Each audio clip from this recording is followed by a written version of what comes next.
அஸ்ஸலாமு அலைக்கும் சொந்தங்களே, எல்லாரும் எப்படி இருக்கீங்க? ரூல் அண்ட் டாஃபி செய்வோமா? ஒரு பேனில் ஒரு கப் ரவை எடுத்துக்கோங்க. அதை நல்லா ரோஸ்ட் பண்ணிவிட்டு அதுக்கப்புறமா அதை பிளேட்டில் மாற்றிடுங்க.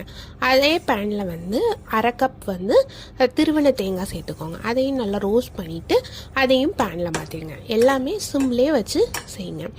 அதுக்கப்புறமா அரை கப் சுகர் எடுத்துக்கோங்க. சுகர் முதல்ல பாதி போட்டு அது நல்லா கேரமலைஸ்டு ஆன அப்புறமா மிச்சம் இருக்க பாதியை போட்டுக்கோங்க. போட்டுட்டு நல்லா கேரமலைஸ்டு ஆகும்போது அதோட கொஞ்சமாக ஹாட் வாட்டர் சேர்த்துக்கோங்க. சேர்த்துட்டு நல்லா மிக்ஸ் பண்ணிவிட்டு அதுக்கப்புறமா குட்டி குட்டியாக சாப் பண்ண நட்ஸு, நீங்கள் கேஷ்யூ ஆர் பாதாம் எதுனாலும் போட்டுக்கோங்க. நான் இன்றைக்கி கேஷ்யூ போட்டிருக்கேன்.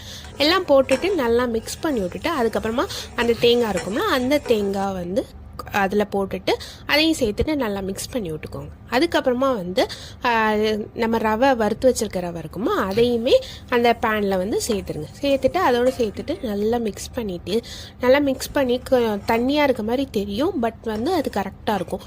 ஒரு வேளை ரொம்ப இறுகி போயிருந்துச்சுன்னா கொஞ்சம் ஹாட் வாட்டர் சேர்த்துக்கோங்க.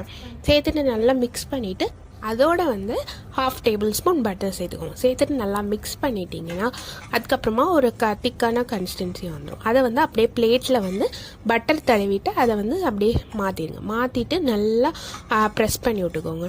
ப்ரெஸ் பண்ணிவிட்டு அதை அப்போமே அந்த சூடாக இருக்கும் போதே நைஃப்ட்டு பீஸ் போட்டுருங்க. நான் இன்றைக்கி குட்டி குட்டி பீஸாக போட்டிருக்கேன். நீங்கள் உங்களுக்கு என்ன ஷேப் வேணுமோ அந்த ஷேப்பில் பீஸ் போட்டுட்டு அதை ஆற விட்டு எடுத்திங்கன்னா நல்ல சுவியான டாஃபி ரெடி ஆயிடும்.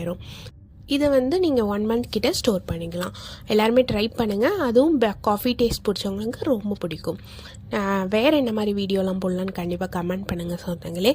நெக்ஸ்ட் வீடியோவில் பார்ப்போம். தேங்க்ஸ் ஃபார் வாட்சிங்.